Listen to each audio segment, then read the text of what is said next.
Саламатсыздарбы, урматтуу көрүүчүлөр.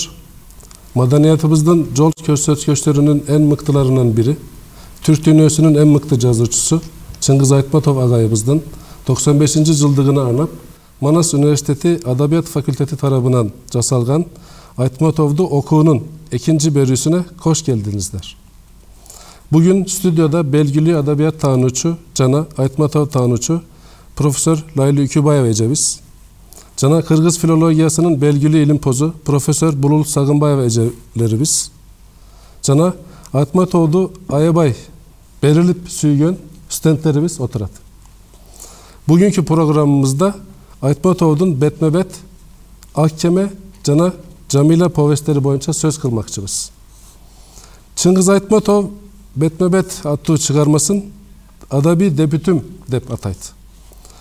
Айтматовдун ушул чыгармага чейинки аңгемелери орус тилинде жазылып, орус тилиндеги басылмаларда басылган болсо, бул повести кыргыз тилинде жазылып, түп нускасы биринчи жолу Ала Тоо журналынын 1957 жылдагы номер 6 санына бетме-бет келгенде деген ат менен жарыяланган.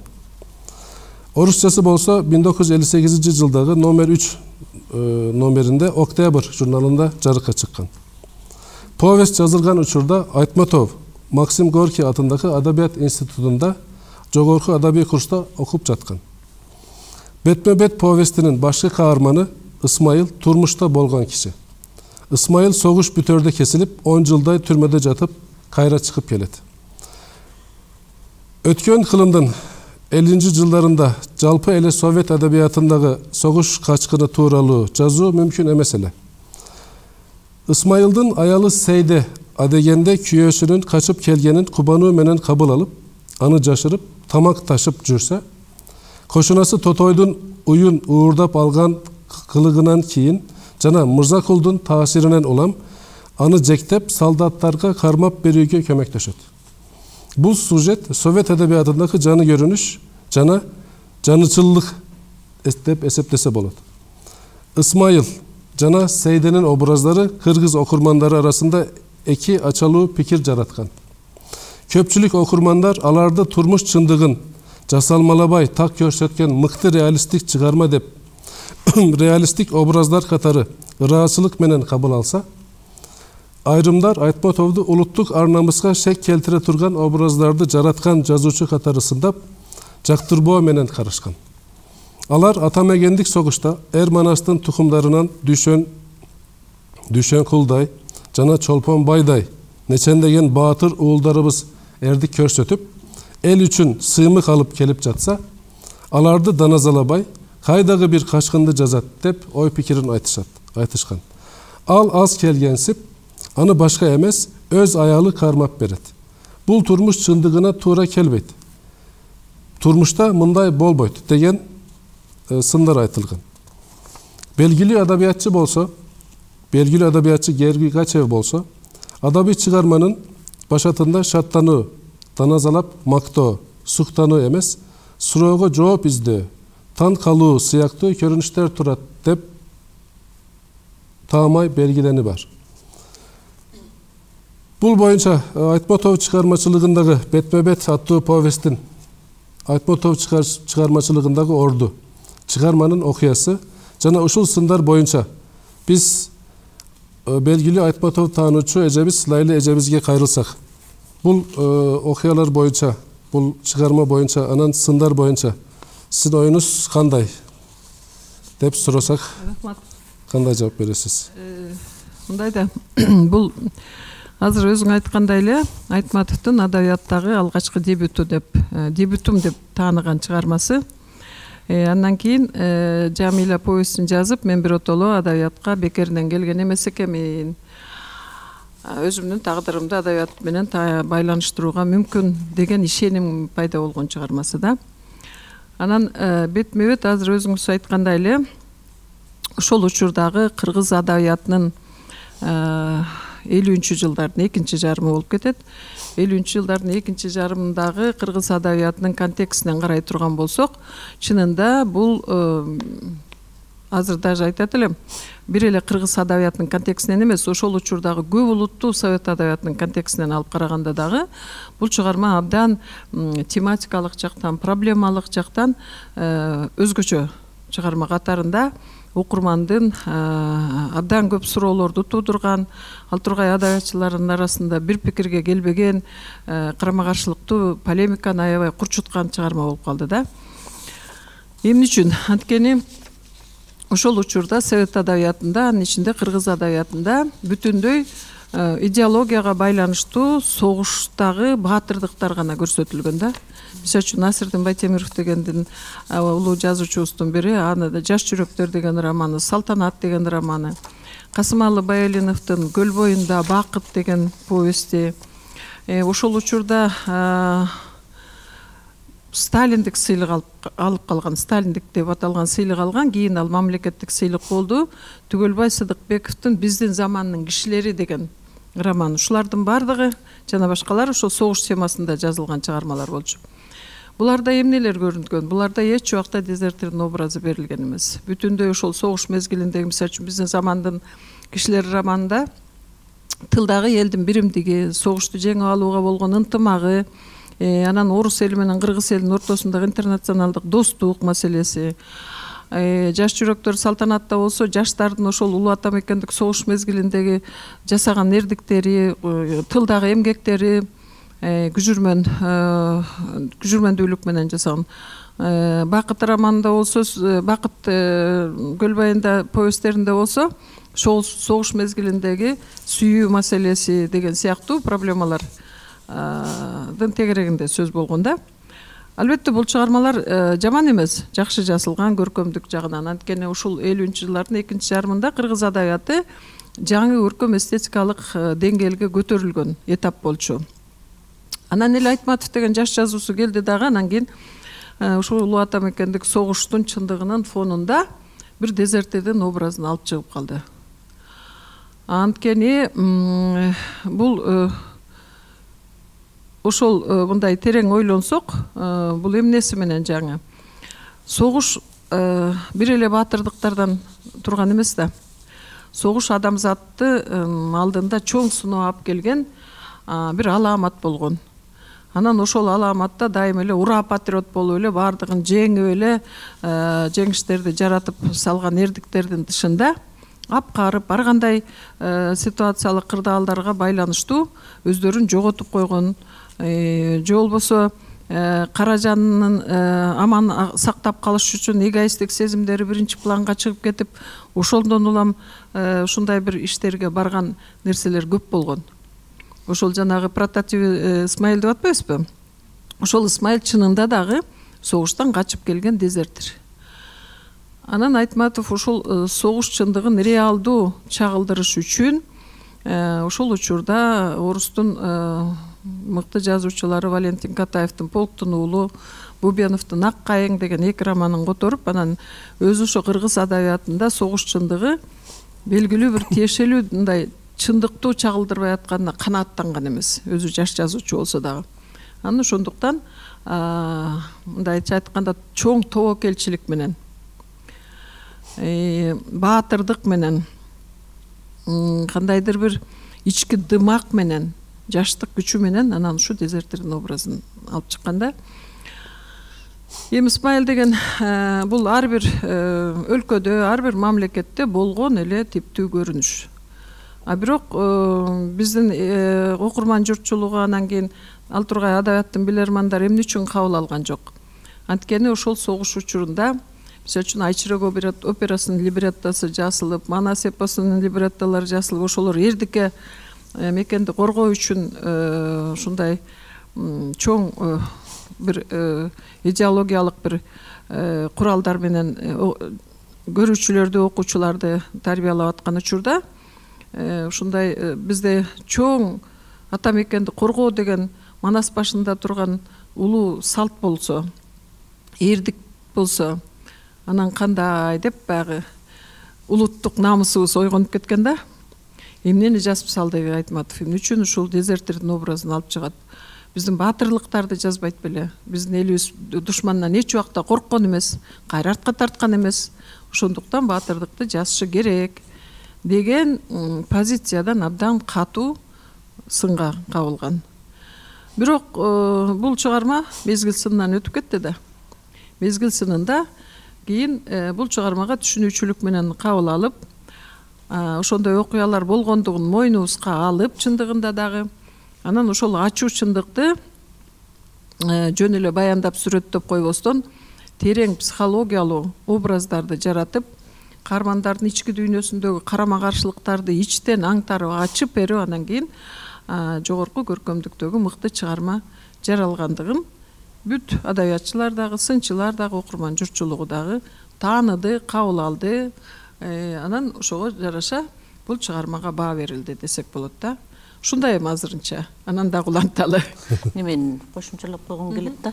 Чыгарманын аягында баары бир ушул советтик идеологияны чыгарманын аягында кайрылат да, берет да. Баягы дезертерде сейде аркылуу, кармап берүү аркылуу коомдо болуп аткан окуя, коомдогу жалпы журттун башына келген ушундай чоң согуштан качып кетүү, бул ошол мезгилде, азыркы мезгилде алып караганда бир чети туура эле кылган экен дегендей да ой болот.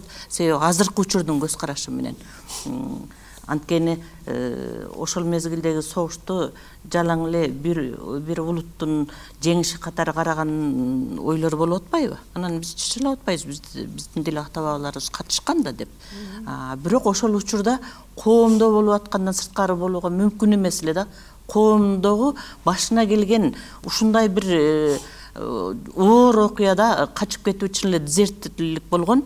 Сейде деле үй бүлө, баланын атасы, ушул эсен аман келсе, ушунун ден соолугу деп карап туруп, Айтматовдун чеберчилиги ушул болсо керек, баягы Тотойдун уюнун жоголуусу. Ошол жерде ушул бир уйду карап, ушул уй туусанан кийин биз сүттүү болобуз, силер дагы сүт ичесиңер, эжеге жейсиңер деп ушундай үмүт менен ушинтип жашап аткан оор кырдаалда ошолордун уюн урдап алган аркылуу ушундай кульминация кылганда Айтматовдун чеберчилиги ушул болгон болуш керек. Анан барып туруп Сейде селт этип, анан көзүнө баягы өзүнө эң жакын болгон оң образдагы киши терс образда болуп чыга келди да. Ошону мындай чебер сүрөттөө аркылуу ачып берген деп ойлойм да. Бир нерсени билишибиз керек да. Ошол дезертирдин образын сүрөттөп жатып, Айтматов аны идеализациялабайт. Бул туура кылып атат деген жок. Ал ошол элдин башына түшкөн оор учурда Каражанын ала качкан киши барып келип личность катарында толук деградацияланып, ал тургай жана жанындагы Тотойдун уюнун, Тотойдун күйөөсү Байдалынын каза болгондугунан өйдө билип отуруп, анан кийин өзүнүн жеке кызыкчылыгынан жалпы адамзаттык кызыкчылыкка көтөрүлө албай калгандыгы жөнүндө айтып атат да. Ал эми ушундай ситуацияга Исмайылдын келип калышы бул башка маселе. Ошол аркылуу адамдын жанагындай бир психологиялык акыбалын, тагдырдын астындагы жаңылуусун, ал жаңылуунун арты оор жоготууга чейин үй бүлөсүнөн да ажырады да, баласынан ажырады, оор жоготууга чейин алып бара тургандыгын ошол жөнүндө сөз кылган да. Айтматовдун феномендиги ушул болуш керек. Согуш темасын ар түрдүү кылып ачып көрсөтөт. Бирөөсүндө бир үй бүлөнүн баарынын курман болуусу, бирөөсүндө сүйүү даңазылат. Эми киндин оюна келип турат, дезертирди башка каарман кылып алып чыгып туруп, анан ошолор аркылуу согуштагы оор абал, кыргыз элинин башынан кечирген оор абалын сүрөттөөнү ушул негизги тема кылып алып чыккандыгы феномен да. Айтматов агай коомдогу жана инсан киши психологиясынын ичиндеги карама каршылыктарды аябай жакшы чагылдырат. Ошону аябай жакшы чагылгандырдыгы үчүн да чоң жазуучу да. Зоя Кедрина сыяктуу окумуштуулар айтат да, бул кыргыз адабиятындагы жаңы жээк ташты деп. Анткени буга чейин баяндоо, мындай үстүртөдөн сүрөттөө турмуштуу терең психологиялык чыгармалар болбой келсе, Айтмат ошол болуп жаткан кырдаалдарды, каармандын ичинде болуп жаткан карама каршылыктарды бүтүндөй ичтен аңтарып ачып бергендиги, ошонун драматизми менен, ошонун трагизми менен жана башкалар менен, ошонусу менен бул чыгарма жөн эле тематикалык, проблемалык жактан жаңы болбостон, бул көркөм эстетикалык жактан дагы кыргыз адабиятында эле эмес, ошол учурдагы көп улуттуу совет адабиятында дагы жаңы этаптуу чыгарма катарында бааланды жана кабыл алынды. Менин оюмча Айтматов адамдын идеалдуу эмес экендигин көрсөтүп берген да. Ошол согуш учурунда дагы бардык эле адамдар, мисалы энелер болобу, балдар болобу, эр жеткен жигиттер болобу, бардыгы согуш үчүн дешет да. Мындай элибиз үчүн, жерибиз үчүн күрөшөбүз деген урандар болот. Бирок Ысмайылды ошол нерсеге каршы коюп атат, идеалдуу эмес экендигин. Себеби жашоодо дагы биз идеалдуу эмеспиз. Ошол сыяктуу эле согуш учурунда дагы ошондой нерселер бар да. Совет учурунда бир уран менен эле элди мындай көптүрүп ичинен мындай кандай десем мындай аларды алдыга жылдырып ошо согушка атайын жөнөтүп турганда, Ысмайыл ал нерсеге багынып берген жок да. Ал өзүнүн ички туюмун укту. Мындайча айтканда, мен ошол жакка барып жөн эле жерден өлүп калгысы келген жок да. Ысмайыл ошон үчүн качып келип отурат. Ал жанагы уранга, мотивация берген сырткы күчтөргө эч мындай моюн сунган жок.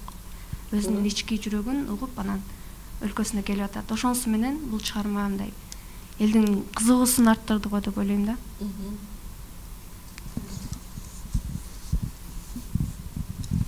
Бул жерде да кошумчалап кетким келет. Негедир ушул чыгарманы окуп атканда негизги тема катары биз бул жерде согуш темасын алып атпайбызбы? Анан көп эле чыгармаларда согуш темасы, согуштун кесепетинен улам ушундай образдар келип чыгып атат деп атабыз да, сөз кылып атабыз.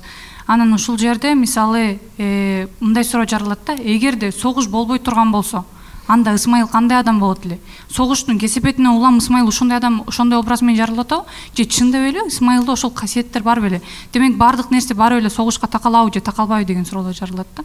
Анан ошол боюнча сиздердин оюңуздар. Ошого эмне деп жооп берет элең өзүң чыгарманы окуганда?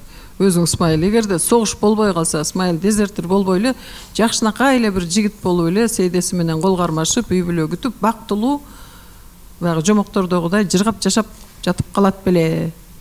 Өзүң эмне деп ойлойсуң? Мен мынтип ойлойм, балким адамдын ичинде болгон нерсе канча жылдар убакыттар өтпөсүн баары деле сыртка чыкса керек да.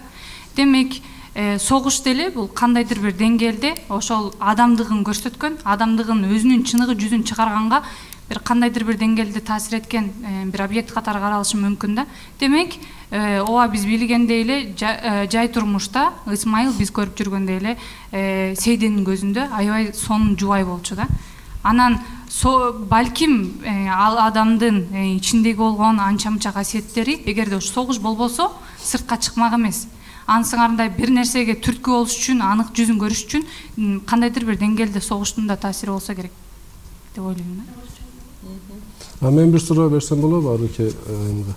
Сен өзүң Сейде болсоң эмне кылмак элең? Эми бул аябай кыйын суроо негизи. Азыркы эгерде биз баарыбыз эле адилеттүү болобуз, андай мындай деп ошол көз караш менен карай турган болсоң, чын-чынына келгенде Сейденин ошол убактагы абалы, анын башында Ысмайылды актап, андан кийин ошол процесстен улам кайра Ысмайылдын туура эмес иш кылганын өзү мойнуна алып атат да. Демек бул оңой эле нерсе эмес. Сен сүйүп адамды, ошол адамды кабыл алып, анан ал менен сен жаркын келечекти элестетип аткандан кийин, анан капысынан согуш чыгып кетип, согуштан улам сен сүйгөн адамдын да башкача касиеттери бар турбайбы демек? Сен мен көргөн адамдын да башкача адамды турбайбы демек деген нерселерди кабыл алуу менен психологиялык жактан анда кагылышуулардан улам ал ошол жыйынтыкка келип атат да. Анан азыркы көз караш менен караганда мен деле ошентмекмин деп айтыштан корком анткени. Билбейм, балким эгерде биз сүйүүнүн алдына ошондой окшогон сезимдердин алдынан балким алсыз болуп калышыбыз мүмкүн. Мына ушул сен жооп бере албаган суроону Айтматов өзү да ойлонгон да. Men Seyde'ge emne kıldırayın dep, belkim günü tünü oylop, anın akırında bir nerseni sesken. Totoydun uyun urdatkanda. Buna uşul kıyın жазуучу мындай чыгып атат. Ушул кыйын суроолорго жооп берип жазганы үчүн. Деп эсептесе болот. Да, бир айта турчу нерсе бар экен да. Бул Айтматов өзү каалап аны ошо Тотойдун уюн урдатуу аркылуу Исмайылдын характерин ачып бербептир. Бул чындыгында болуптур да, жашоодо болгон нерсе экен. Чындап эле ошол Исмайыл чындап эле ошол Тотойдун уюн урдаган экен да.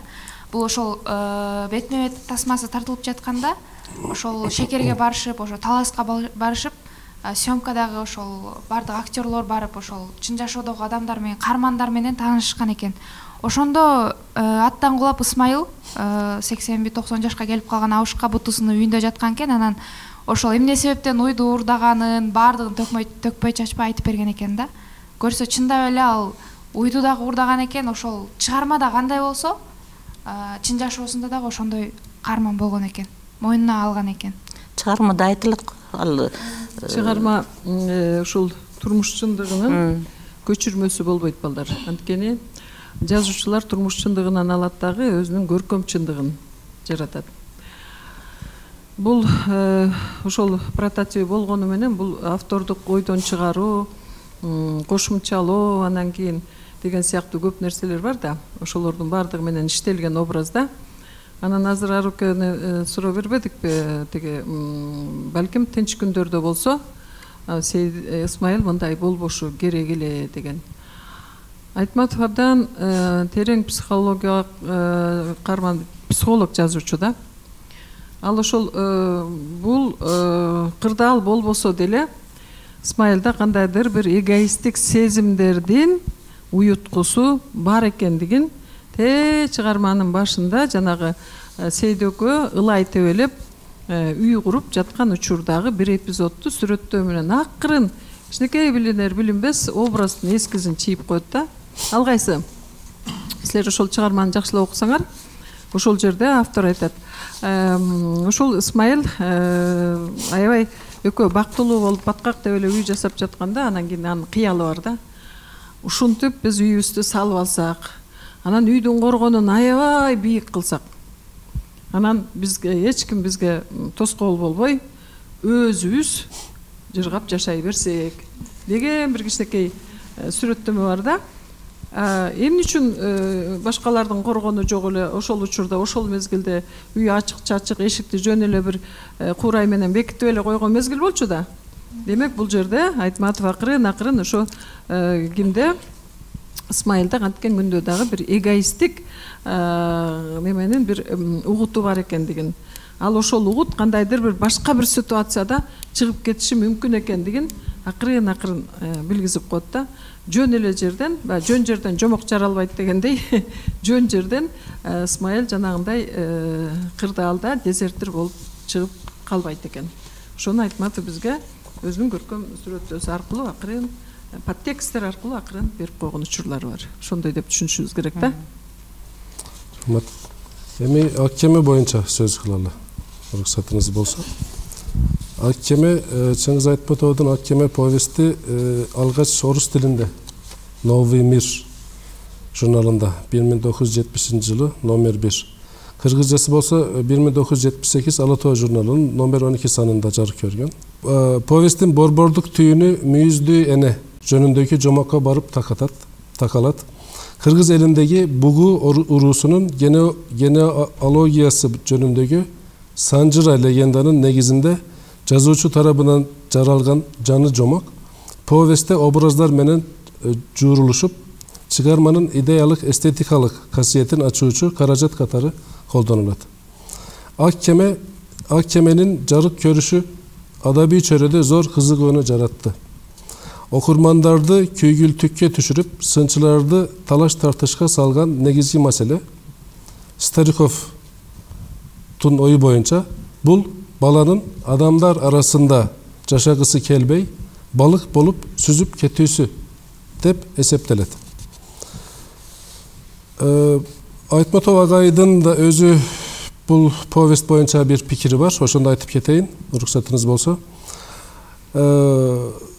bu ушул чыгарма боюнча талкуулар көп болгон. Автор өзү да ушул талкууларга аралашып, чыгарманын жыйынтыгына байланыштуу өз концепциясын адабияттагы трагизм маселеси тууралуу пикирин мындайча туюндурат. Ак кемедеги баланын өлүмү аркылуу мен түк да жамандык жакшылыкты сүрүп чыгарарын көрсөткөн жерим жок. Менин көздөгөн максатым ак иштин арыбас экендигин ачып берүү, ал үчүн кейипкер өз жанын кыйып болсо да күрөшө тургандыгын көрсөтүү. Албетте, анын канчалык деңгээлде жүзөгө ашты окуучулар өздөрү аныкташаар. А бирок бир нерсеге акыйкат көзүм жетип турат. Жеңиш эч качан сынчылар айткандай ороскул тарапта эмес. Кыныр иш качан болсо кыныр бойдон калат. Ырас, бала мерт болду. Бирок анын адамдык абийири, имандык зоболосу бийик бойдон калды. Айтматов өзү айткандай, ак кемеде жакшылык, жамандык идеялары пайда болуп атат. Ушул жакшылык, ак кемедеги жакшылык жана жамандык боюнча бул эжемизге кайрылсак.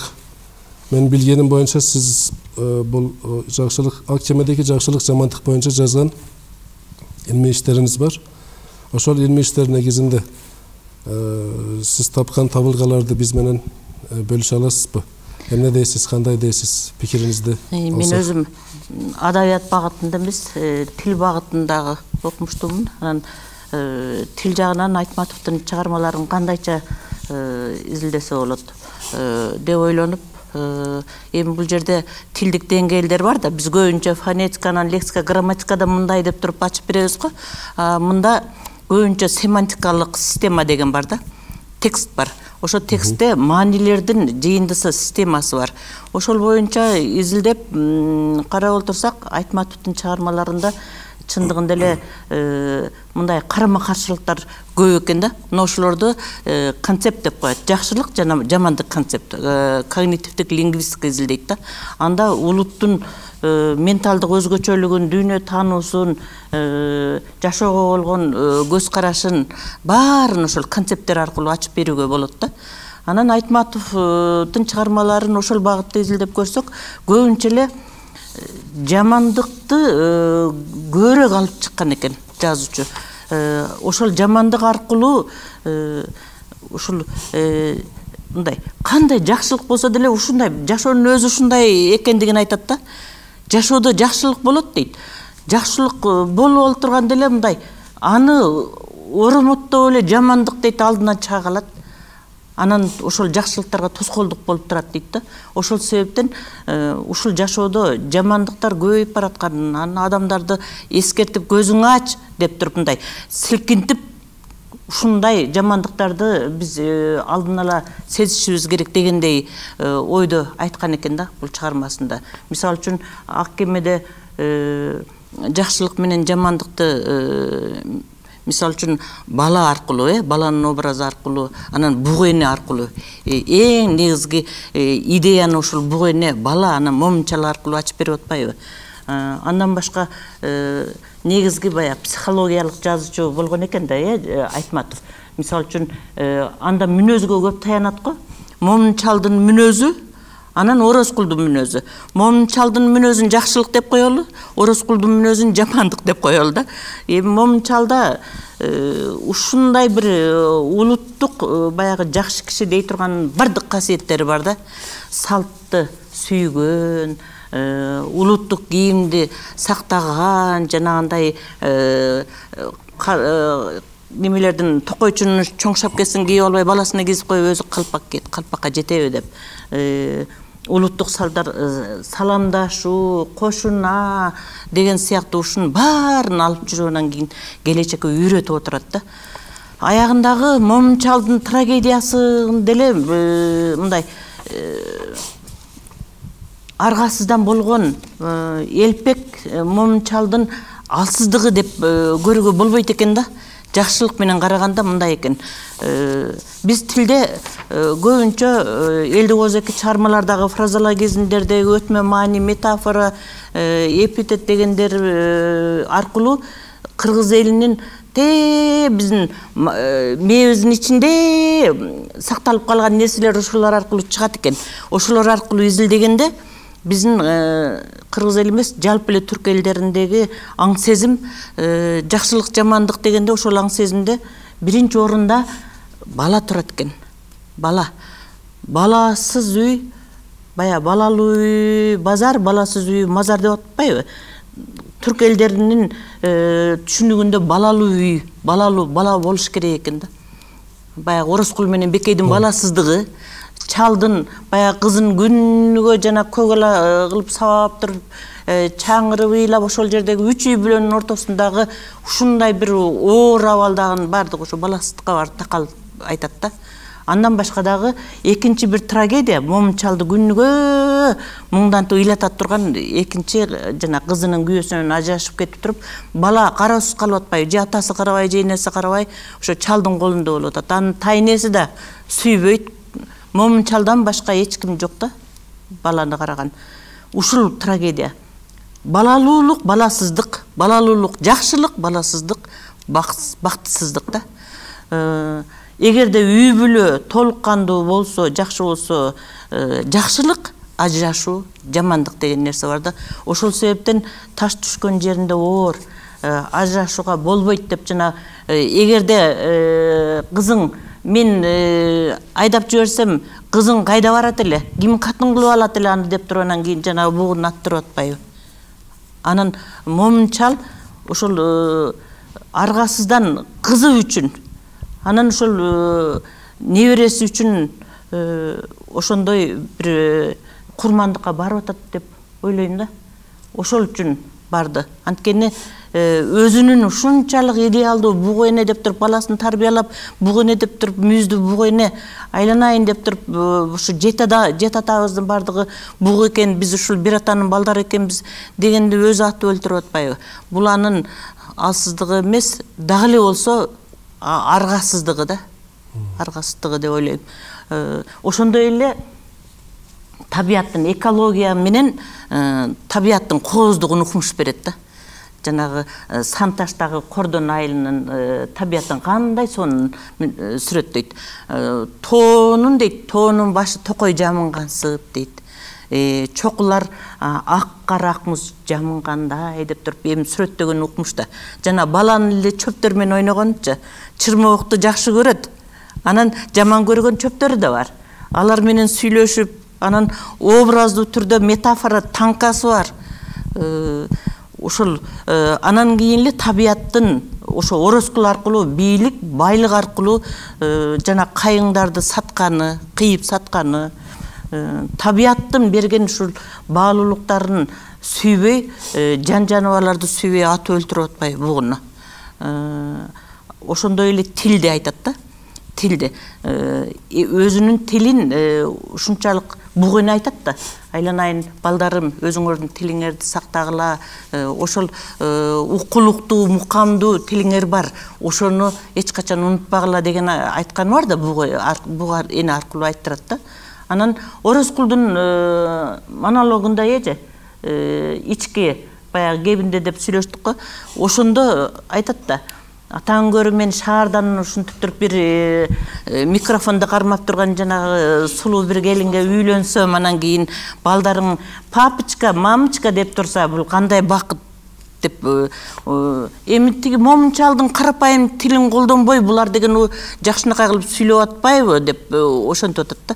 Ошол аркылуу тил менен тилдин сакталышы, корголушу менен тилдин бузулуусун Айтматов берип атат да. Анан ушул жерде бир нерсе жөнүндө айта кетейин. Айтматов өзүнүн келининен Илгиз деген инисинин аялы геолог болот же. Силер тоолордон эмнени издейсиңер дептир да. Анан алтын сыяктуу кен байлыктарды изилдейбиз. Дагы анан эмне кыласыңар десе, ошо Москвага билдиребиз дептир да. Десе анан Таласка келбей эле койгулачы дептир. Ошол айтылган. Демек экологияны Айтматов ошондой эле ушул экологияны сактагандын тараптары болгон да. Эми айтып отурса көп, анан кийин дагы кошумча тактоолор аркылуу Сиз айтпадыңызбы, Момунчал өзү мындай жакшы адам болгон, бирок кызы небереси үчүн дайыма курмандыкка барган депчи. Бирок ал мен ойлойм курмандыкка барган деп, ал өзүнүн мүнөзүнүн жеңилдиги, анан жумшактыгынан го дейм да, күйөө баласына баш ийгени. Курмандыкка барып атса анда кемпирине деле каршы сүйлөй алмак да, бирок андай болгон жок да. Аяк жагында буг энени да күйөө баласынын сөзүнө кирип ичкилик ичип буг энени өлтүрүп, ошонун айынан бала каза болуп калып атпайбы? Ошол жеринде да ошо мүнөзүнүн жумшактыгын көргөзүп койсо керек. Эми мүнөзүнүн жумшактыгы дегенде биз аны тескери карман катары дагы баягы кыргыз стилистикалык жактан оң коннотация, терс коннотация катары карасак болот. Менин оюмча баары бир ушунун баардыгы аялына сүйлөгөн деле, катуу сүйлөгөн деле ошол небересинин ошол жакшы карасын, тамагын жылуу кылып бышырып берсин дегени, Ороскулга сүйлөй албаганы, жанагы бекейди чырылдатып дагы уруп жатып калбасын, айдап жибербесин, дагы бул күйөөсүнөн ажырап каяка барат деген ушундай психологиялык оор абалдары ошону муктаж кылды деп ойлойм да. Мен Момунчалдын тараптарым, мен ага эч бир чаң тийгизгим келбейт. Кааласаңар силер чаң тийгизе бергиле, мен тийгизгим келбейт. Курмандыкка чалгандан эме болбоптур да, пайда болбоптур да. Акыр аягы өзүнүн курмандыкка чалганын аягында небереси баары өлүп калып атпайбы? Небереси үчүн өзүн курмандыкка чалды, курмандыкка чалып күйөө баласынын сөзүнөн чыкпай атты, бирок небереси өлүп калдыбы аягында? Эми мындай кылса болот эле да, азыркы көз караш менен азыркы ааламдашуу мезгилинде азыркы көз карашта биз макул кыргыздын үрп адатын, салтын, түшүнүгүн, жанагы балалуу болгон ажырашуу дегенди мындай коелу. Балалуу болбосо деле мен студенттерим менен кээде сүйлөшкөндө кээ бирөө айтат, мен балалуу болбойм дейт. Эмнеге десем, анткени мен азыркы мезгилде баламды жакшы багып, жакшы окутуш үчүн дарыметим жетпесе мен балалуу болбойм дейт да. Балалуу болбой эле жашап аткандар бар. Анан кийин жанагы бекей деген Ороскулдун таягын жеп отурбай эле ажырашып кетип туруп, атасын алып, баланы алып туруп, жакшынакай кылып жашап кетсе болот эле го. Же болбой беле. Ошон азыркы көз караш менен алганда ошентип алса болот эле. Бирок Момунчал кыргыздын салтын бекем кармаган киши. Кыргыздын салтына байланган. Кыргыздарда болот же болбойт деген түшүнүк болгон. Болот дегенге жанагы бала, үй бүлө, жана башкалар. А болбойт деген бул ажырашуу да, башка, баласыздык эң негизгиси. Мына ошол салтты бекем кармагандыгы да бизде бар. Мен ушул боюнча бир жолу айтып отурсам, мага айтты да, эгерде деди ушундай оор суроо болду да, эгерде сиз биздин кыргыз элинде менталитет ушундай, бала тукумду улоо керек деп айтсам, бирөө мындай орой суроо берди. Сиз өзүңүз эгерде эркек балаңыз балалуу болбосо, өзүңүз деле мындай жакшынакай жашап өтсөңүз, тукумуңуз уланбаса, сиз кандай деген, жок айланайын, менде деле ошол кыргыздын менталитети, менин аң сезимде бала деген түшүнүк бар. Мен балалуу болуп, тукум улоону жакшы көрөм. Ошол себептен мен 5 балам бар, неберелерим, чеберелерим бар. Ошондуктан мен кыргыздын салтын тутунам деп жооп бердим да. Бул катабы же туурабы билбейм. Туптура болуптур. Сөзүңүзгө аралжы эже, сиз жана айтпадыңызбы, Айтматов чыгармаларына жамандыкты көбүрөөк жазыптыр депчи.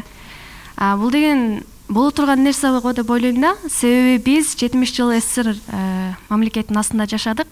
Жана ошол эле эзүүлөрдү көп көрдүк, көп кыйынчылыктарды тарттык. Ошон үчүн Айтматов өзүнүн башынан өткөргөн нерселерди чыгармалар аркылуу берген деп ойлойм да. Ошол эле бул Аккеми чыгармасы аябай мындай көйгөйлөрдү ачык берген чыгарма деп ойлойм. Айтматовдун элге эмне деп айткысы келгендигин ушу чыгарма аркылуу ачык чагылдырып берген. Мындай карап отурсак, ошол эле Ороскул бизди башкарып отурган, бизди бийлеген Орусия мамлекети деп айтсак болот да.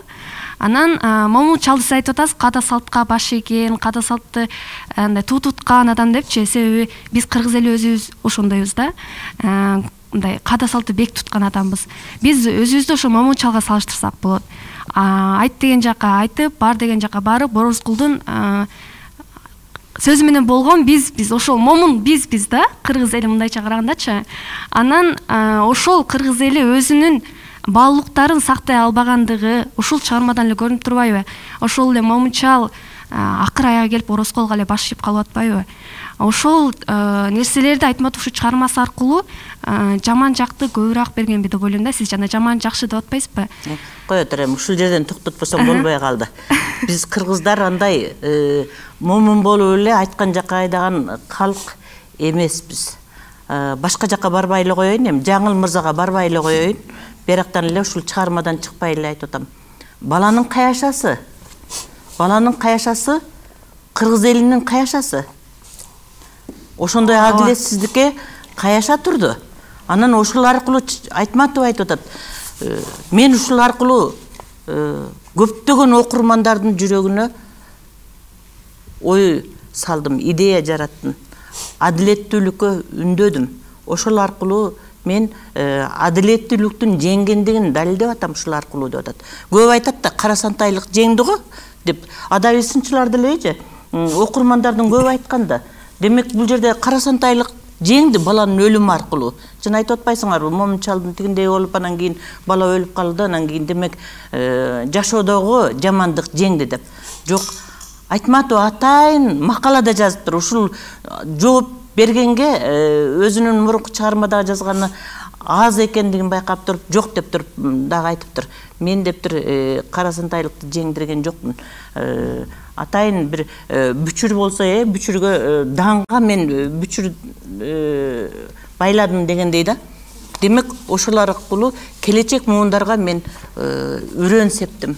Жакшылыктын, адилеттүүлүктүн үрөн септим деп айтат да. Анан кыргыздар ошондой эле момун болсо 3 жолу революция кыла элек. Кандай дейсиң? Аябай кызыктуу талкуу болуп атат. Тилчилердин көз караштары, анан кийин алардын анализинде дагы кызыктуу нерселерди тапсак болот экен, Халет мырза. Бул эже дагы бир башка көз караштан бул чыгармага өзүнүн пикирин айтып атат. Бул жерде кошула турган жерлер да бар, анан кийин кичине тактоо иретинде айтып кое турганда маселе бар да. Ошол чыгарма Аккеме чыккан учурда көптөгөн сынчылар, адабиятчылар, окурмандар мындай деген да бир сунуш айтканда, эмне эле Айтматов баарын эле бир жерге байлап койдуң. Токой коругундагы эле бир баарын эле көз каранды кылып эле Орозкулдун тегерегине байлап койдуң. Эми азыр андай заман жокко, Бекей байкуш азап тартпай эле күйөөсүнөн ажырашып кетсе болбойбу? Бала деген интернетке кетип калса болбойбу? Интернет деген бар ал учурда жетим балдар үчүн. Анан кийин тиги Орозкул деле ошол ким Момун Абышка ал тиги армиянын согушта катышып келген, бүгүнкү күндөгү ардактуу пенсияда жүргөн адам. Анан ал деле өз чарбасын жасап кетсе болбойбу? Анан эмне эле баарын эле чын эле бир адамдын тегерегинде эле баарын топтоп койдуң дагы, анан ушундай проблема жаратып, акырында баланы өлтүрүп койдуң. Биз сага түшүнө албай жатабыз. Баланын жашоосу менен биз жарыктыкты, абийирди, жаркын келечекти элестетип аттык элек. Баланын өлүмү менен баардыгын трагедия кылып салдың. Бүт баардыгы капкара болуп калды. Эч нерсе жок, биздин үмүтүбүздү үздүрүп салдың. Чыңгыз Айтматов, сен эмнени жазып атасың? Деп мына өрекеле эле казактардын ошол учурдагы жазуучулар союзунун төрагасы болуп турган Анвар Алимжанов деген киши ушундай суроо менен кайрылган да. Анан ошол учурда Айтматов жанагы өзүнүн аргасыздан болгон толуктоолор деген бир макаласын жазып, анан конкреттештирген да ушул маселени эмне үчүн ушундай болгондугун. Ошондо айтат, ооба, мен баланын аягын тиги өмүрүнүн акырын трагедиялуу бүтүрдүм. Бирок бул ошол безысходности деп коет. Мындай абалдан чыгуунун эле бир жол эмес. Бул трагедия эмес. Ошол баланын тагдыры эч нерсе калган жок дегенди айтып атат. Жок, окуучум, сен калдың. Эгер баланын тагдыры сенин жан дүйнөңө тынчтык бербесе, ошол жөнүндө ойлонсоң, анда менин бул чыгарманы жазуудагы максатым ошол болчу. Мен өз максатыма жеттим деп эсептейм. Анткени сен мындан ары ошол балага бактылуу келечекте символу болгон баланын келечеги үчүн активдүү граждандык позицияда болосуң дагы ошого каршы күрөшөсүң дейт да. Эми бул башка бир маселе болсун. Анан экинчи бул жердеги эң негизги маселе бул көз карандылык. Бүгүнкү күндө дагы активдүү иште биздин жашоо турмушубузда аралашып жүргөн бир маселе бар да. Көз карандысыздыкка ээ болуу бул адамдын эркиндеги нерсе. Бирок кээде ар кандай кырдааларга байланыштуу көз карандылык абалда калып калабыз. Бул барып келип адамдын өздүгүн жоготуп коюуга чейин алып барат. Айтматовдун бир нерсе айтканы бар да ошого байланыштуу. Ушул чыгармадагы каармандардын ичинен эң трагедиялуу бул Момундун образы дейт. Момунду көз карандысыз кылыш үчүн коом дагы көп нерселерди иштеши керек деп айтат да. Коом дагы көп нерселерди иштеши керек дейт.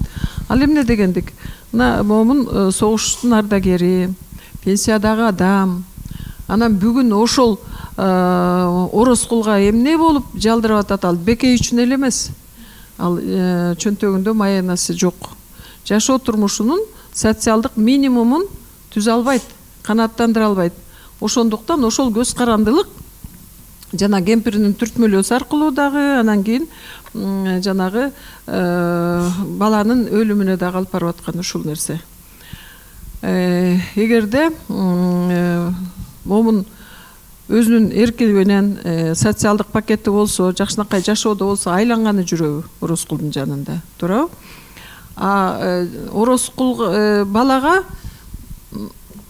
даярдап берген романтикалуу бугане жөнүндөгү жомогун өзү акырында аргасыздыктан өлтүрүүгө тушар болуп атат. Бурул айтып атпайбы тиги мен кимди Орозкулду кимди күнөөлөбөйм деп. Момунчалды. Ооба, мындай турмуштук жактан аны күнөөлөгө мүмкүн эмес. Бирок чыгармадагы автордук позиция, философиясы боюнча алганда анын күнөөсү бар экендиги билинип турат. Эмне үчүн? Ал акталган күнөөлүү. Себеби деген андан башкача Орозкулдарга каршы тура алышы мүмкүн эмес. Ошол турушунда, ошол социалдык абалында, ошол жашында, ошол күнүмдүк жашоо турмушунда Орозкулга каршы тура алышы мүмкүн эмес. Анан ошондуктан ал жанагыреки бийликтегилердин кол жоолугу болуп, анан өзүнүн жомогуна өзү ок атып атат.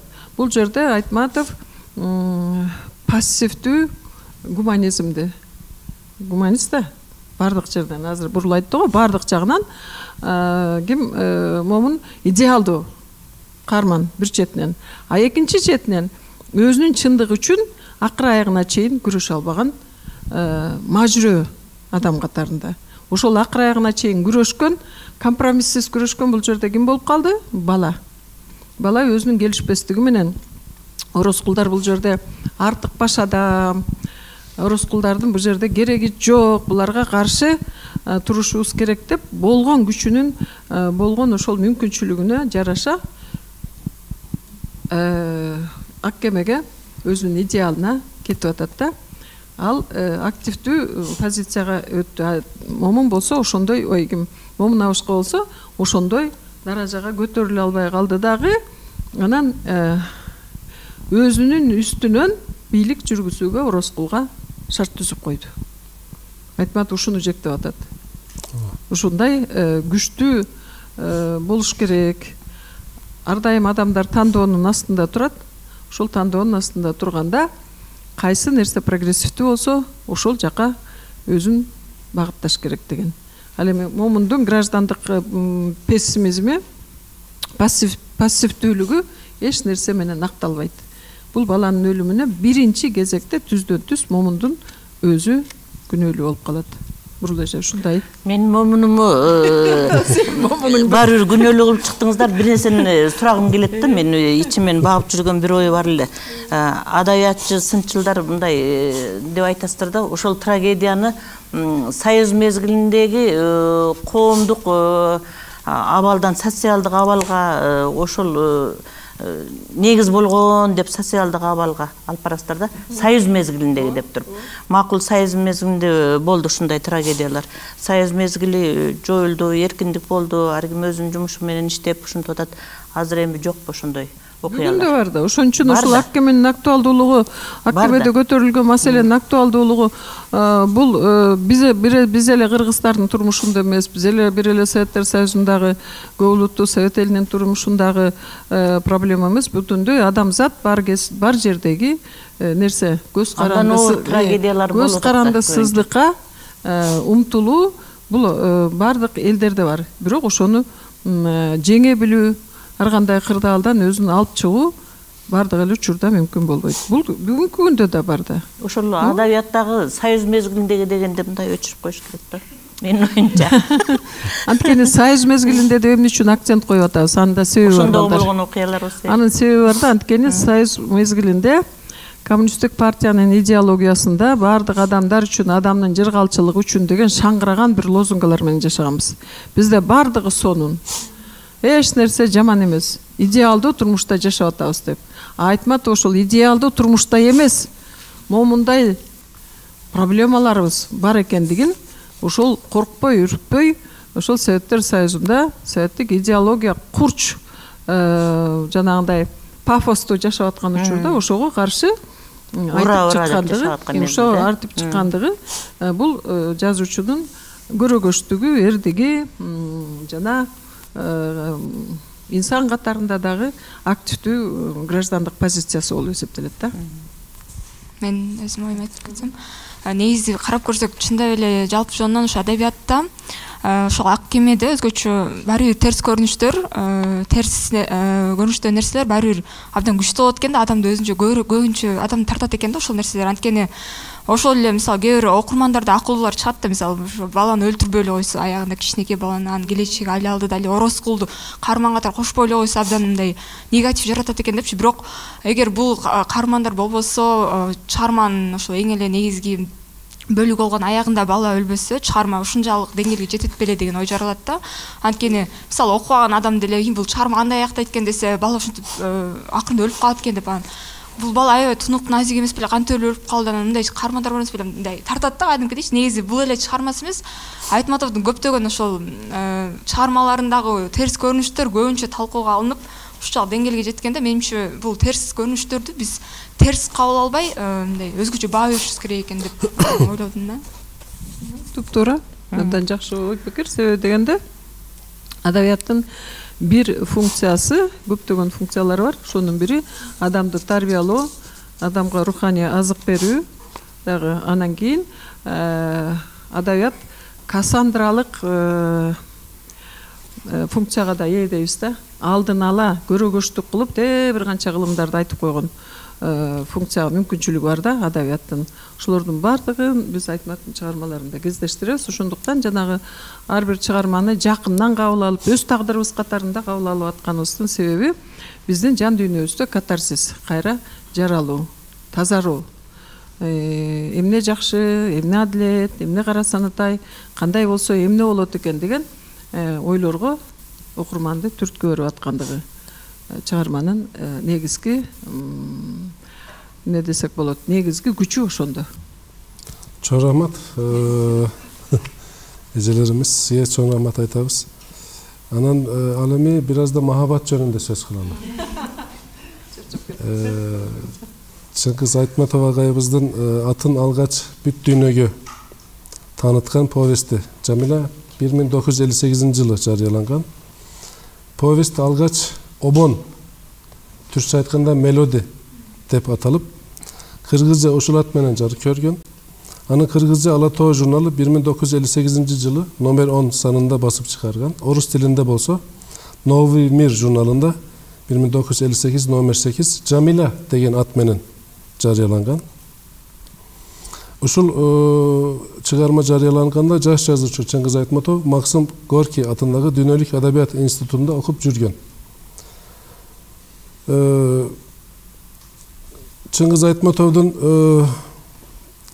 Жамила повести кыргыз адабиятчылары Кенешбек Асаналиевдин сөзү менен айтканда, чыгармачылык бешенесин ачкан жаш кезинин шедеври, колго бир тийген асыл заты.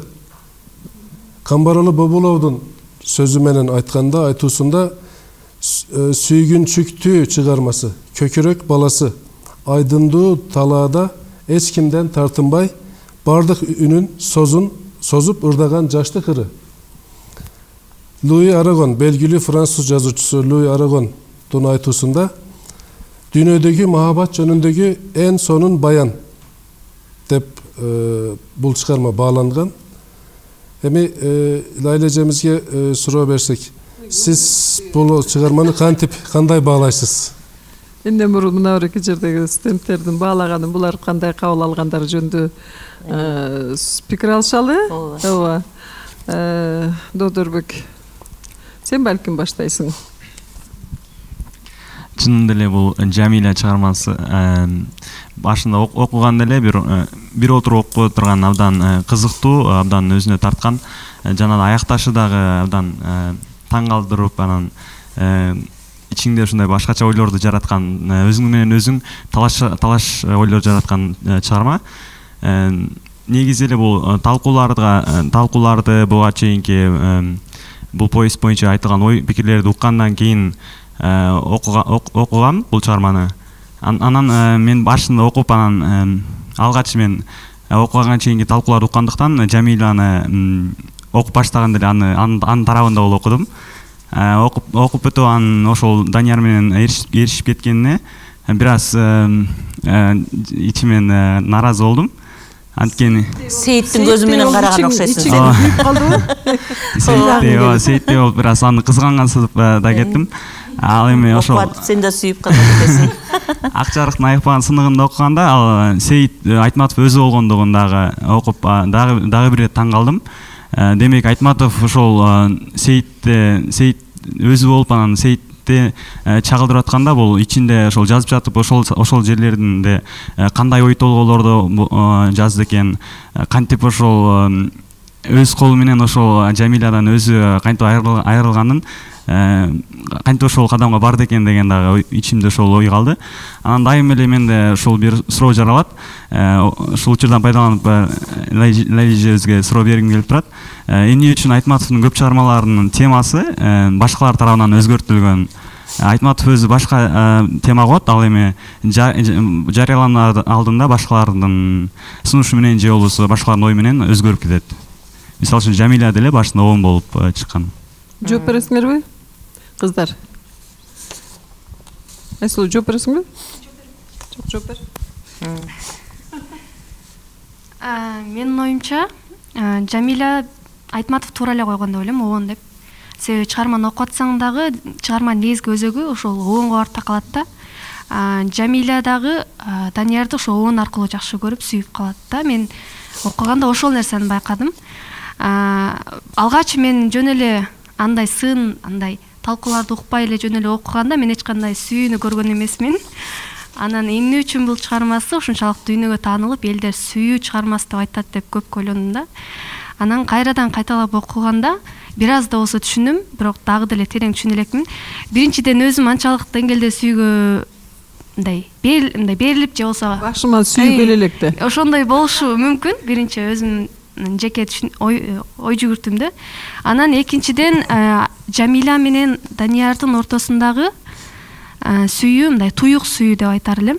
Эч кимге жарыяланбаган сүйүү, өздөрүнүн кыймыл аракети менен ошол ыр аркылуу, жан дүйнөсүндө болгон эңсөөсү аркылуу бири-бирине байланган адам деп ойлойм да.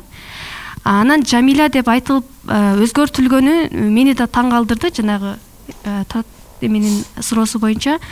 Обон дегенде менин оюмча өзгөртүлгөн себеби, биринчи обон дегенде эл эмне үчүн мындай Жамиля дегенде дагы жакшыраак угулабы деп ойлодум да.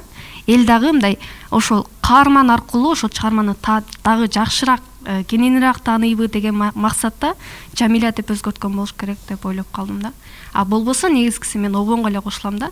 Себеби Жамилянын сүйүүсү обон аркылуу Даниярга байланат. Ооба. Биринчи жолу жазуучу обон деген ат менен эле чыгарган 58-жылы.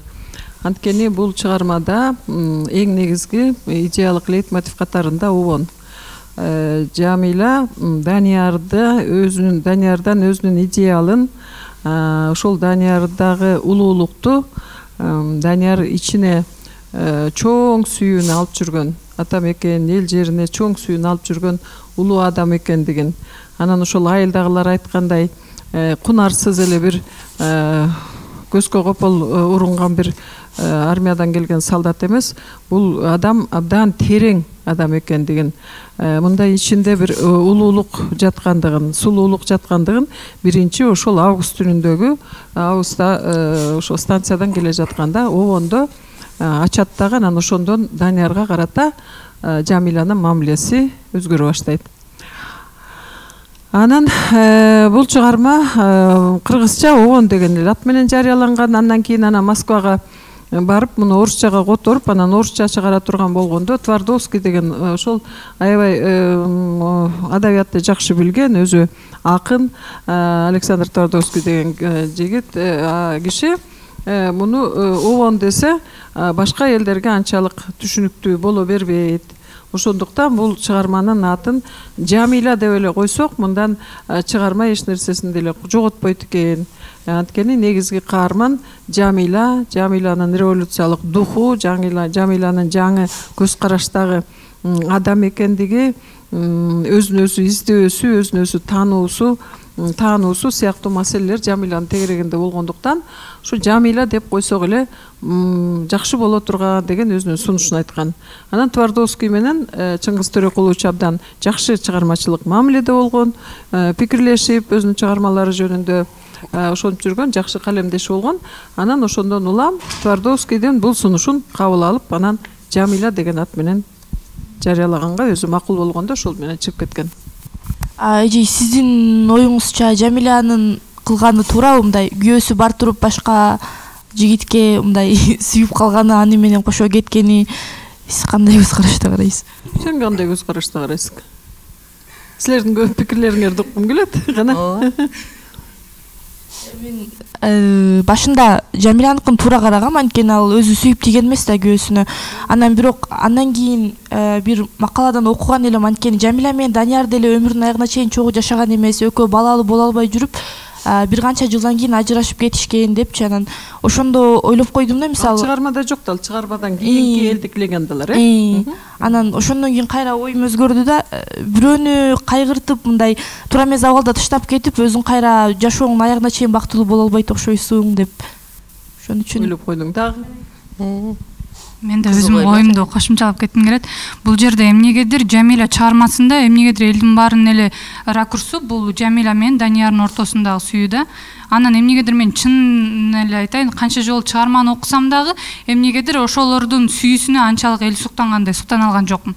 Бул жерде мени суктандырган, мени таң калтырган сүйүү бул Сейиттин сүйүүсү. Анткени Сейит кичине бала болсо дагы анын башкача аруу таза сүйүүсү, анын эч нерсеге кол тийгизгис сүйүүсү. Ушул нерсе мени аябай ойго салат да. Анткени Сейит, башкача айтканда, ошол сүйүү аркылуу Сейит ооба сүрөтчү болчу. Бирок ошол сүйүү аркылуу Сейиттин дагы сүрөткө болгон көз карашы, ошол өнөргө болгон көз карашы өзгөрүп атпайбы? Сүйүү ошол анык таза сүйүү аркылуу Сейит мыкты сүрөткер болуп атат. Кийин ал ошол дипломдук ишин жазып атат.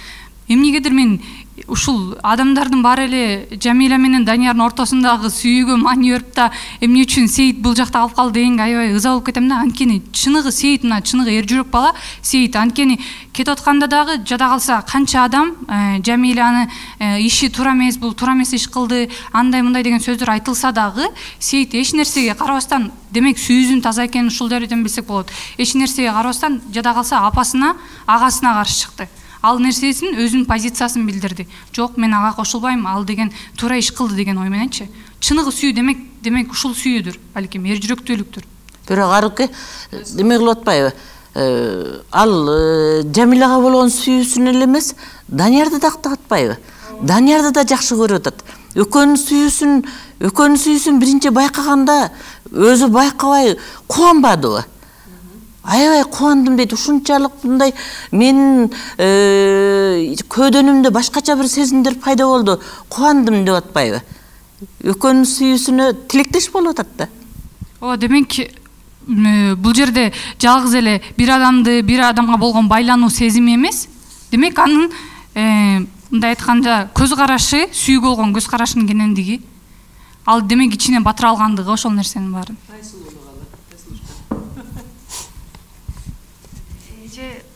Аурук айтып атпайбы, Данияр мен Жамиланын сүйүүсүнөн эч нерсе көрө албайм депчи.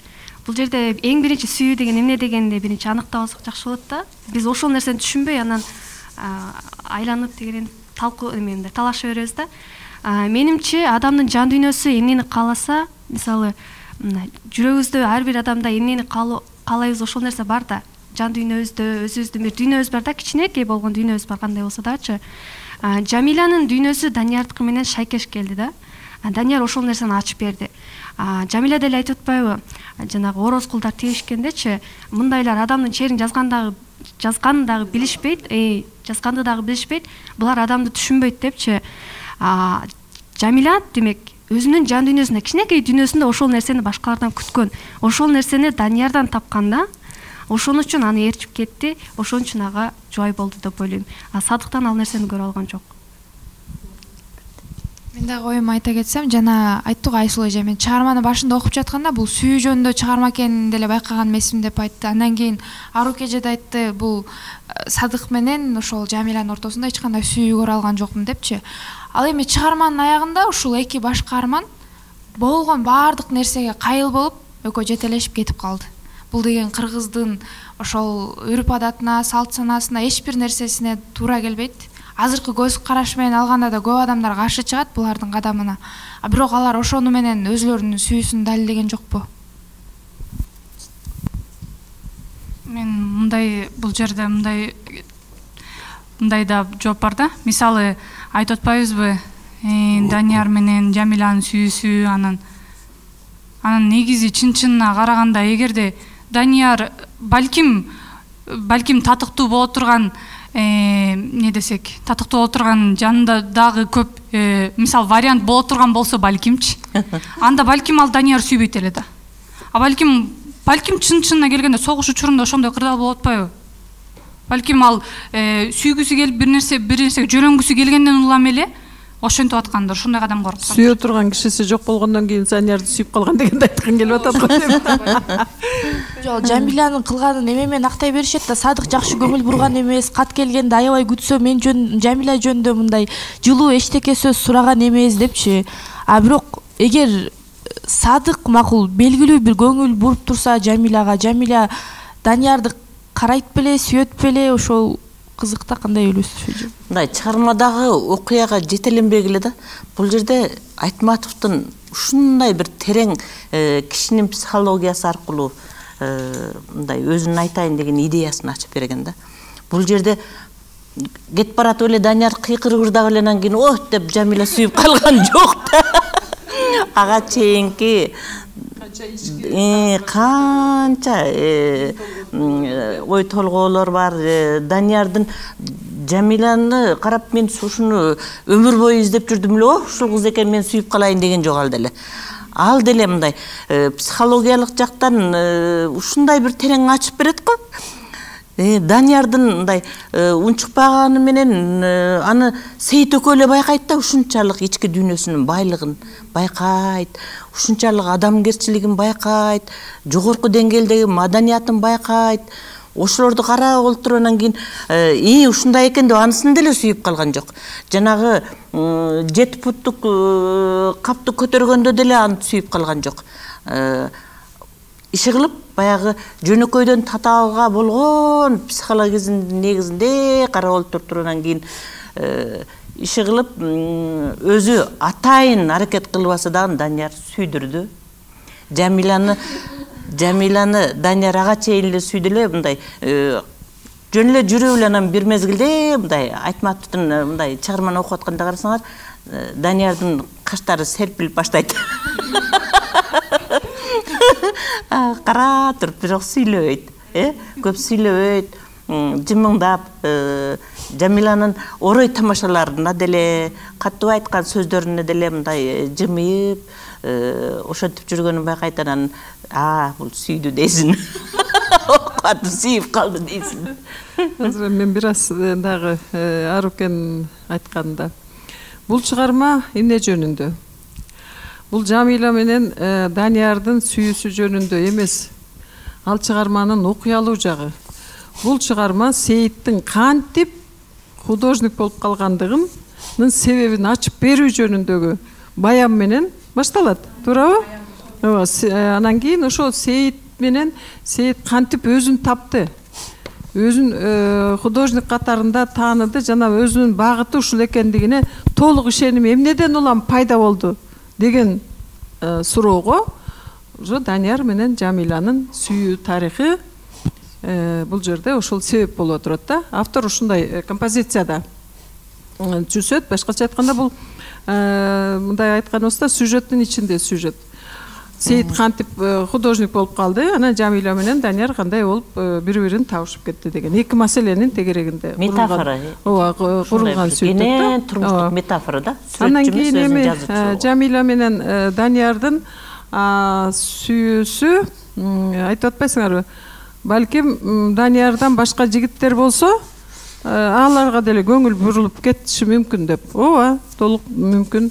Бирок бул жерде бир гана Данияр объектиде тургандыктан ошол экөөнүн ортосунда жанагы биргелешкен эмгек алардын ким экендигин жакындатты. Бүт айылга таанылбай эле калды да Даниярды. Ай, бир жерде жүрүп було экөө ачкадан өлөт деген ойдо калышты. Бир гана Сейит жок, андай эмес. Булар бактылуу болушат. Анткени булар бири-бири үчүн жаралган адамдар экендигин жан дүйнөсүндө сезип, ага макул болуп, Жамиля эч убакта тандоосу туура эмес болуп калды деген ойдо болгон жок. Билиңер, бул жерде биргелешкен эмгек, анан алардын экинчиден булардын душалары, жан дүйнөлөрү дал келген. Баары бир багы, бир нотадагы адамдар катарында болуп атпайбы? Бири-бирине таанысууна ошол себеп болуп атат. Андан кийин ооба, ошол мезгилдеги салт боюнча согушта, улуу ата мекендик согушта, эл журтту коргоп жүргөн согушта анан кийин кеткен күйөөсүн таштап кетиш эч кандай моралга туура келбейт болчу. Ошол учурдагы моралга туура келбейт болчу. Эң одоно, эң болбой турган нерсе. Бирок Айтматов мындай эмне кылып атат? Ушу Айтматовдун жаңычылдыгы бул чыгармасында ошол жанагы адам укугу коргоо, анан кийин адамдагы адамдыкты таануу. Мисалы үчүн Жамиля өзүнүн идеалы бар да, бул турмушта жолдошу мындай болсун деген. Бирок идеалын ал Садыктан тапкан жок. Анан Садыктын жанагы автор бекеринен сүрөттөйт да, коёндой окшош тиги койдой эле окшош каттары жөнүндө. Анан ал такыр өзгөрбөдү да, согуш аны өзгөртө алган жок. А согуш өзгөртүш керек эле да. Согуш эмне деген? Согуштан мен айтып жүрөм го силерге. Эртең эле тиги Садык аман эсен келет, анан тиги Жамиланы колунан кармап анан кийин жакшынакай жашоодо болот деген гарантия жок да. Азыр согушка барып Садыктын келбей калышы дагы мүмкүн эле. Ошол учурда сүйө турган болсо, эң жакын адамына, сүйгөнүнө, сүйүктүүсүнө өзүнүн ички сезимдерин айта албаганга, ошону айтканга кудурети жетпеген адамдан дагы Жамиля дагы канчага чейин күтүп жүрүшү керек эле. Бул бир да. Анан экинчи дагы бир эпизод бар да. Садык Жамиля Даниярды ээрчип кеткенде ичи күйбөй койду деп айта албайбыз. Повестте анын баары бар да. Ичи күйүп өрттөнүп турат. Бирок ошол өрттөнгөнүн мойнуна алгысы келбейт. Эч нерсе эмес. Алтын баштуу аялдан бака баштуу эр артык. Эртең эле кыз деген толтура. Мен каалаган кызымды чертип туруп алып алам. Кетсе кете берсин, ал тет жакта барып бир чирип өлөт деген сыяктуу мындай корстондук кылып, куру намыс менен өзүнүн жоготуусунун, Жамиляга окшогон татынакай өмүрлүк жарынын жоготуусунун баркын, баасын билген жок. Ошондон ажырап атып дагы. Ошондуктан бул жерде Айтматовдун айтайын дегени, ошол Садыктын сенек дүйнөсүнүн эч нерсе козгой албагандыгын, Жамиляга татыктуу сүйүү бере албагандыгын, татыктуу жашоо бере албагандыгына Жамилянын протеси катарында сүрөттөп атат да. Бүгүн биз бул маселелер жөнүндө бүгүн айтып атабыз да, мисалы үчүн адам укуктары жөнүндө. Мисалы үчүн Конвенция прав ребенка, Конвенция прав женщин деп айтып атабыз го, аялдардын укугу. Ал учурда эми укуктуу шартта үйлөнгөн жок да. Ала качып бөктөрүп келди дагы. Анан кийин баягы ошол учурдагы салтка байланыштуу таш түшкөн жеринде оор деп Жамиля ошол жерде жашап калды. Бирок ал жашай берсе да болмок ошол учурдагы салт менен. Бирок ал Жамиля башкача аял болчу. Чыгарманын башында эле Жамиланы баягы кыргыз элиндеги традициялуу келин деген форматка салып сүрөттөбөйт Айтматов. Ал келин өзүнүн эркин сүйлөгөн, өзү кайненесине эркин мамиле жасаган, өзүнүн тилеги ою жөнүндө дайыма ачык айткан башкача аял экендигин. Демек анын кийинки жасаган иш аракеттери ошол башаттан башталган экендигин акырындап Айтматов өзүнүн чыгармаларында көптөгөн карама каршылыктар менен, окуялар менен ошолорду сүрөттөп отуруп, коюлантып отуруп, акырында Данияр менен өзүнүн бактысын кошуп кетүүсүндө эч кандай жаңылыштык жок экендигин, анын тандоосу туура тандоо экендигин айтып, анан жанагы Луи Арагон айткан дүйнөдөгү сүйүү жөнүндө эң сонун баян деген чыгарманы жазып, анан дүйнөлүк атакка ээ болуп калган ошол. Бул сүйүү биздин эле кыргыздардын сүйүүсү эмес, бул дүйнөлүк дүйнө тааныган сүйүү, дүйнө кабыл алган сүйүү, дүйнө макул болгон сүйүү болуп калды да. Аруке, көрдүңбү? Чыңгыз Айтматовдун өзү дагы Данияр менен Жамиля тарапта болуп тур да. Чоң рахмат, урматтуу конокторубуз. Жамиля повести жарык көргөн учурда, андан кийинки учурларда ушул чыгарма аябай катуу сынга алынган. Бул аябай көйгөйлүү бир чыгарма деп айтса болот. Ушул сындардан кийин, ушул талкуулардан кийин Айтматов агайыбыздын өз сөздөрү бар экен. Мындай дейт: менин жан дүйнөмдү өрттөгөн ушундай сөздөрдү, сындар үчүн айтып атат. Менин жан дүйнөмдү өрттөгөн ушундай сөздөрдү эмне кыларымды билбей, аргасыз тыншап отурдум. Кишилердин баары мени карап, каткырып күлүп жатышты. Айрымдары мени түрткүлөп, чымчылап да жиберди. Аларга жооп бербей, аргасыз күлүп гана кутулдум. Бирок чындыгында мындай окуя менин көнүлүмдө өмүр бою калды. Ушул катуу сындар Чыңгыз Айтматов агайыбыздын көнүлүндө өмүр бою калыптыр. Ал жазган чыгарма болсо биздин көнүлүбүздө буюрса өмүр бою калат. Бүгүн бул программабызда Жамиля, Аккеме жана бетме-бет повесттерин талкууга алдык, талкууга алууга аракет кылдык. Мындан кийинки 3-чү программабызда болсо Саманчынын жолу, биринчи мугаллим жана Делбирим, Кызыл жоолук, Жалжалым аттуу чыгармаларын талкууга алууга аракет кылабыз. Бүгүнкү программабыз аягына жетти. 3-чү программда буюрса көрүшөбүз. Урматтуу көрүүчүлөр, жакшы туруңуздар, жакшы калыңыздар. Көрүшкөнчө. Саламатта калыңыздар. Саламатта калыңыздар.